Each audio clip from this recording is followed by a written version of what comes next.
महाड़ की पूर्व महापौर स्नेहल जगताप कई पदाधिकारियों के साथ सार्वजनिक रूप से एनसीपी में शामिल हुई। स्थानीय निकाय चुनावों पर ध्यान देते हुए राष्ट्रवादी कांग्रेस पार्टी के राष्ट्रीय अध्यक्ष तथा उप मुख्यमंत्री अजीत दादा पवार ने कहा कि जिन कार्यकर्ताओं ने हमारे विकास में योगदान दिया तथा हमें इस स्थिति में पहुंचाया, उन्हें इन स्थानीय निकाय चुनावों में मौका देने पर विचार कर रहे हैं। उभाठा गुट के नेता और महाड़ की पूर्व महापौर स्नेहल जगताप आज कई पदाधिकारियों के साथ सार्वजनिक रूप से राष्ट्रवादी कांग्रेस पार्टी में शामिल हो गए। जिल्ह्यातल्या महत्त्वाच्या विशेषतः आमचं महाड, कोल्हापूर आणि माणगाव हा विधानसभा मतदारसंघ तिथले ठिकाणचे आमचे स्नेहल आणि त्यांचा सगळा ग्रुप त्यांनी पक्षप्रवेश केलेला आहे आणि तसंच कर्जतमध्ये आमचे नारायणराव आणि त्यांच्या काही सहकाऱ्यांनी पक्षप्रवेश त्या ठिकाणी केलेला आहे। एकंदरीतच सगळेजण आपापला पक्ष वाढवण्याचा प्रयत्न त्या बाबतीमध्ये करत असतात आणि तशा पद्धतीनं प्रत्येकजण कामाला लागलेले तशा प्रकारे आम्ही पण हा पक्षप्रवेश दिलेला आहे आणि एकंदरीत चांगलं काम सगळीकडे व्हावं। लोकांच्यामध्ये एक वेगवेगळ्या प्रकारचे प्रश्न असतात, त्या भागातले ते प्रश्न देखील सोडवताना महायुतीच्या सरकारच्या माध्यमातून आम्हाला सोडवता यावी अशा पद्धतीने कटाक्षाने आमचा सगळ्यांचा प्रयत्न असतो आणि एकेकाळी आमच्याबरोबरच असणारी ही सगळी टीम परंतु मधल्या काही वर्षाच्या काळामध्ये थोडीशी बाजूला गेलेली होती। आता ती परत आमच्याबरोबर येत आहेत। नवीन नेतृत्व आहे आणि निश्चितपणे आपल्याला सगळ्यांना माहिती आहे नव्या चेहऱ्याला महाराष्ट्र नेहमीच संधी देत असतो। असा नव्या जुन्यांचा समन्वय साधत आम्ही पुढे जायचं ठरवलेलं आहे। नाही, आता अधिवेशन संपलेलं आहे, आज संपलेलं नाही, अजून डिक्लेअर करतील विधानसभा अध्यक्ष आणि सभापती महोदय, त्याच्यानंतर त्याबद्दलचा निर्णय होईल।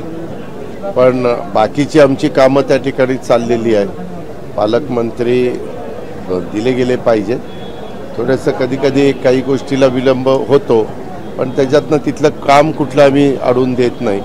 कारण मध्ये स्वतः मुख्यमंत्री पण नाशिकला गेले होते, मी पण आता नाशिकला जातोय।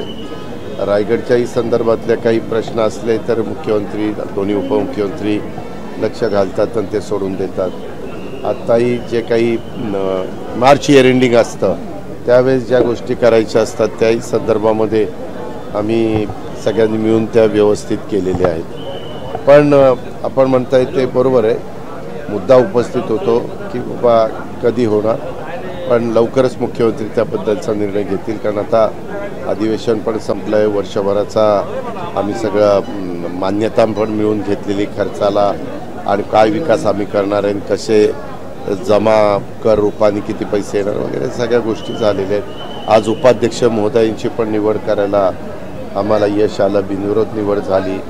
एक साध्या गरीब कुटुंबातला एकेकाळी पानपट्टीच्या दुकानामध्ये बसून काम करणारा असा गरीब कुटुंबातला एक कार्यकर्ता राष्ट्रवादी काँग्रेस पक्षामुळं, महायुती सरकारमुळं, महायुती आमची जी आहे त्यांच्या सगळ्या आमदारांच्यामुळं, मुख्यमंत्र्यांच्यामुळं, उपमुख्यमंत्री एकनाथरावांच्यामुळं, देवेंद्रजींच्यामुळं महाराष्ट्राच्या विधानसभेचे उपाध्यक्ष झालेले आपण सगळ्यांनी पाहिले। हे तुमच्या सुप्रीम डोक्यातनं कल्पना येतात। मी नेहमी बघतो तू असं काहीतरी कुठला तरी मुद्दा काढतो।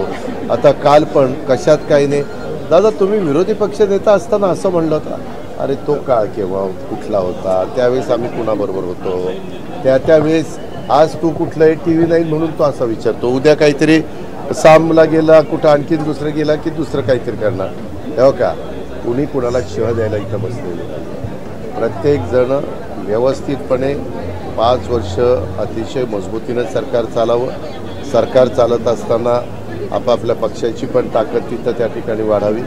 हे शहकाक्षाचं राजकारण नाही, हे मुख्यमंत्र्यांनी अनेकदा सांगितलं आहे, आम्ही दोन्ही उपमुख्यमंत्र्यांनी अनेकदा सांगितलं। त्यामुळं ह्याच्यातनं कधीतरी पॉझिटिव्ह विचार करण्याचा पण प्रयत्न कर ना बाबा, पण कधी निगेटिव्ह पण केला पाहिजे। तुम्हाला प्रश्न विचारायचा अधिकार आहे, तो मी कधी नाकारणार नाही आणि नाकारण्याचं कारण पण नाही। तो संविधानाने सगळ्यांनी दिलेला आहे. 4 स्तंभापैकी तुम्ही एक स्तंभ आहे. पण आम्ही चांगल्या विचारांनी हे सगळं करतो, एवढंच म्हणतो. ते आमच्या हातात नाही ना, ते विधानसभा अध्यक्षांचा अधिकार आहे. कदाचित असं कोण कोण म्हणतंय तुमच्यासारखे काही चर्चा करतात, मला ह्याच्यातलं माहीत नाही, मला कोट करू नका. परंतु मागे लोकसभेला 10 वर्ष विरोधी पक्ष नेता नव्हता. का नव्हता? तर 10% संख्या त्यांची नव्हती कुठल्या पक्षाची. तसं आज पण एका पक्षाची 20 आहे, एका पक्षाची 15, एका पक्षाची 10 आहे. कारण मागे एकदा आमचे 41 आमदार निवडून आले होते आणि तेव्हा शक्य पक्ष आमच्याबरोबर होता. आणि त्यावेळेस मी आबासाहेब देशमुख त्यांचं पत्र घेतलं होतं की आम्ही आघाडी करून लढलेलो आहे, त्याच्यामुळे आम्ही त्यांच्याबरोबरचेच आहोत. 41 आणि 3 44 धरावं आणि विरोधी पक्ष नेता मला RR पाटलांना करायचं होतं, 2014ची गोष्ट. तसं त्यांना संमती द्यावी. मला त्यावेळेच्या विधानसभा अध्यक्षांनी सांगितलं, नियम सांगतो, एका पक्षाचे 1 पेक्षा जास्त आमदार आणि त्याच्यात सगळ्यात जास्त ज्यांचे असतील त्यांना आम्ही देत असतो. त्यावेळेस 42 काँग्रेसचे होते आणि 41 आमचे होते. पण मित्रपक्ष धरून आम्ही 44 होतो तरी आम्हाला ते मिळालं नाही. त्यांनी राधाकृष्ण विखे पाटील त्यावेळेस विरोधी पक्ष नेते झालेले होते. पण हा सगळा नियम वगैरे बघण्याचा अधिकार आणि करण्याचा अधिकार हा आपल्यालाही माहिती आहे की तो विधानसभा अध्यक्षांचा आहे. ते लवकर निर्णय घेतील असं वाटतं. नाही, ही चर्चेला काही नाही. हे उगीच काहीतरी मी तरी तुमच्याकडनं सांगतो.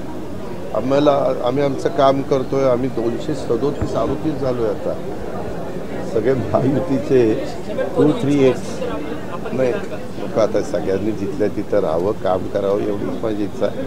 मी काय त्याच्याबद्दल कुठले मांडले गेले नाही प्रश्न. अहो, शेतकऱ्यांचं माझा